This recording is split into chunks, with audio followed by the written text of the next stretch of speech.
دانشکده‌ای به نام امام اعظم، یگانه مکتب اسلامی در تاجیکستان. در میان دهها مرد همگی 15 زن و دختر در اینجا تحصیل میکنند.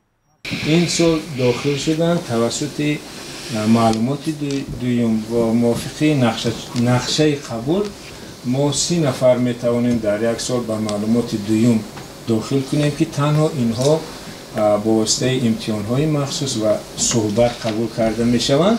قانون‌های تاجیکستان به هر کس حق دادند که علاهیده یکجایی به دیگران آموزش دینی بگیرد.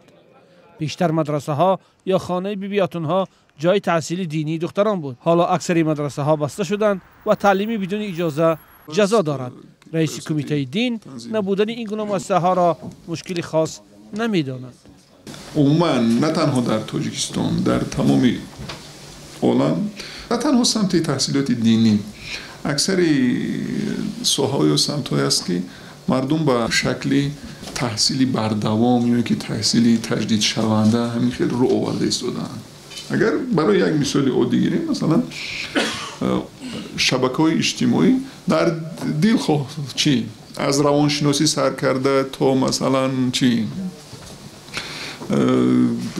هنرهای پخت و پز و دیگر هم علاقه چیک شده که هستن، همون شبکه تعلیمی که شده که هستن. بعضی از کارشناسان نیز در شرایط حاضره یگانه جای دریافت معلومات دینی را اینترنت می‌دانند، جایی که روحانیان گوناگون از داخل و بیرون تاجیکستان امر معروف می‌کنند و مسائل دینی را شرح می‌دهند و گاه تندروانه سخن می‌گویند.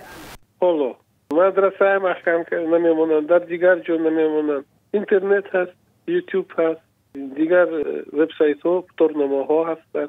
دختری که مثلا می‌خواهد که معلومات گیرد از اون می‌گیرد. اما من باز یک چیز رو گفتنی هستم، ما باید که معلم دینی خوب داشته باشیم. فریدون هادیزاده در این زمان بر این است که زنان و دختران در تاجیکستان باید بیشتر تعلیمات دنیوی بگیرند. تعلیم دینیشون بسیار خوب بودنش لازم است، اما اونها باید که کتاب زیادتر خوانند. مادر اصلا پیش با شیر مادر به فرزندش، به پسرش، به دخترش فکری همین اسلام معتدل رو مثلا تشویق و ترویج کند، قریب هیچ وقت تروریست نمی شود، هیچ وقت اکستریمیست نمی شود. لیکن مادر باید که با همین تمام این سوالهایی که فرزندش دارد از 1 سال و 2 سال باید که با خبر باشه. روند بستری مدرسه ها در تاجیکستان از سال 2010 سر شد. آن وقت در تاجیکستان 19 مدرسه وجود داشت. حالا برای تعلیم دینی بی اجازه از 60 تا 90 هزار سامانی جریمه یا تا 3 سال زندان تعیین شده است. سازمان های حامی حقوق حکومت تاجیکستان را پیوسته برای محدود کردن حقوق دینداران از جمله آموزش های دینی تنقید می‌کنند.